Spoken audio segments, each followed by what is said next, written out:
principalmente para a Petrobras, e ela se envolveu na Lava Jato. Em algum momento na Lava Jato, acho que 2014, ela já enrolada com dívida, a Petrobras parou de pagar, tá? Então, o que aconteceu? A empresa entrou em recuperação judicial, e recuperação judicial é uma forma de proteção, então é uma forma de dar para a empresa um tempo para que ela consiga se realizar sem que os credores fiquem pedindo falência dela. E dentro desse processo de recuperação judicial, o objetivo da empresa é reduzir dívida, é converter dívida em ativos, e aí você conseguir olhar e falar assim, ok, eu me reorganizei, agora eu tenho que, no caso dela, né, ela é uma empresa que tem que se reorganizar também operacionalmente, então ela é uma empresa que hoje tem ativos, mas não tem operação, então a gente tem, por exemplo, a Lupatec, né, que inclusive a ação andou bastante, por quê? Porque ela, em recuperação judicial, conseguiu manter as operações e aí agora deu lucro. Mas na hora que você olha, a Inepar, ela basicamente ela parou todas as operações, mas ela tinha muitos ativos.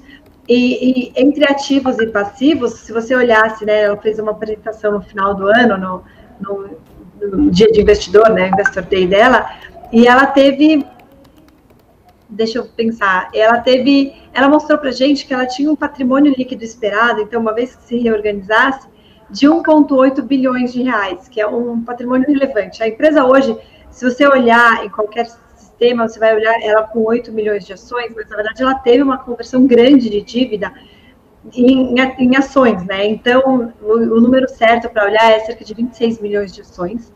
Então, você olha 26 milhões vezes 30 e poucos reais, dá quase um bi real de market cap. Então, já é relevante, mas ainda assim você olha e fala, ela tinha esse 1,8 bi, aí ela teve essa revisão fiscal, então ela cortou esse passivo fiscal em mais ou menos um quarto, né? Cortou em 75%. E aí agora a empresa começa a se reorganizar para tentar efetivamente voltar a operar. Quando você olha, né, e quando você olha uma recuperação judicial, uma das coisas legais é que para a empresa conseguir efetivamente a recuperação judicial, ela precisa apresentar um laudo para converter os credores, né, no caso dos debenturistas, para falar assim, olha, a ação da empresa na bolsa está valendo, sei lá, 0, 1, 2, 3 reais, mas na verdade o valor dos ativos dela, então se a gente conseguir executar o nosso plano, é tanto. E aí no caso da Inepar, eu comprei a ação faz uns quase 3 anos, e eu paguei cerca de 6 reais, tá? Então a maior parte das minhas ações eu comprei a 7. Comprei umas um pouco abaixo, umas um pouco acima, mas 6 reais acho que é um bom número.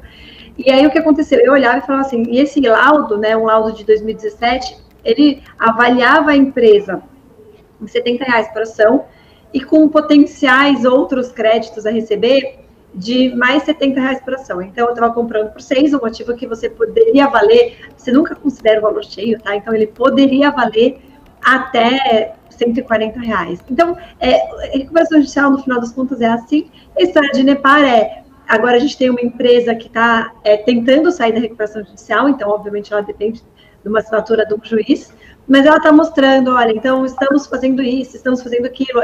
Ele agora, acho que ontem, eles pagaram os conselheiros fiscais. Então, para os conselheiros, né, e para pagar os conselheiros, o conselho, eles têm que ter pago todos os funcionários, tal. Então ela está resolvendo efetivamente os passivos dela e agora está tentando sair da recuperação judicial para poder voltar a operar. Então, o que acontece a gente não sabe o que vai acontecer depois, a gente imagina que o empenho que a empresa coloca nesse fim de processo de recuperação judicial tem a ver com já ter alguma estratégia definida, né, de operação. Ela continua tendo as fábricas dela, ainda que não operando, ela tem estaleiro, enfim, outros ativos.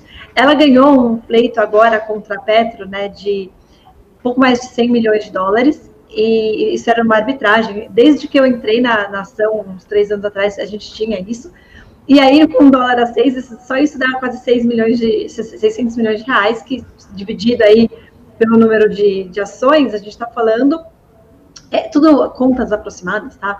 Mas de uns 20 reais por ação. Então, a ideia justamente da tese é essa, a gente espera agora o fim da recuperação judicial, a gente não sabe o que acontece depois, tá bom? Porque isso tem que ser lá guardado nas 7 chaves com eles, se eu soubesse eu não poderia operar, mas a história é mais ou menos essa, façam suas perguntas.